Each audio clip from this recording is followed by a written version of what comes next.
Hello বন্ধুরা, আসসালামু আলাইকুম। তোমরা সবাই কেমন আছো? আশা করি ভালো আছো। আমিও ভালো আছি। আজকে আমি সবজি রান্না করব, পাতাকপির সবজি। পাতি গরম হয়ে গেছে, এখন পাঁচফোড়ন মশলা ভেজে গুঁড়ো করে নেব।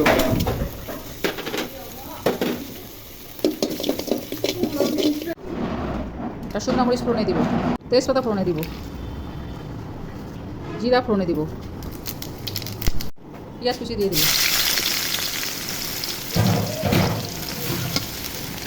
আদা রসুন দিয়ে ভেজে নিব। ধনিয়া লবণ একসাথে দিয়ে দিব। হালকা একটু পানি দিয়ে, অল্প একটু পানি দিয়ে ভেজে নিব, সামান্য পানি দিয়ে।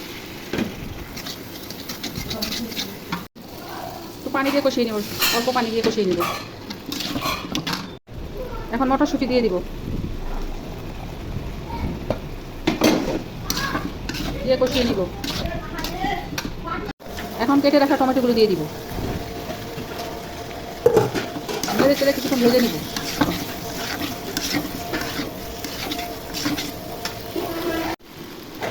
কষা হয়ে গেছে আলু টমেটো, এখন পাতাগুলো দিয়ে কষিয়ে নিব। এখন ভালো করে মিশিয়ে দিব।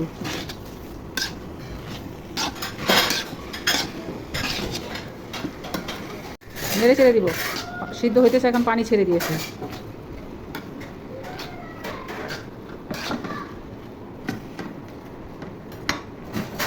ঢাকনা উঠে দেখি, নেড়ে ছেড়ে দিই।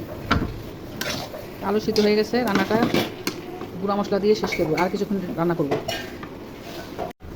এখন ভাজা সে পাঁচফোড়নের মশলাটা গুঁড়ো করে রেখেছি, সেটা মিশিয়ে দিব। নেড়ে ছেড়ে মিশিয়ে তারপরে তরকারিটা 2-3 মিনিট রেখে নামিয়ে নেব। রান্নাটা শেষ হয়ে গেছে, রান্না বেশিক্ষণ আর নাই। নেড়ে ছেড়ে 2 মিনিট পর নামিয়ে নেব। টমেটো আলু পাতাকপি দিয়ে সবজি হয়ে গেল। সবজি রান্নাটা ভালো লাগলে একটা লাইক দিও।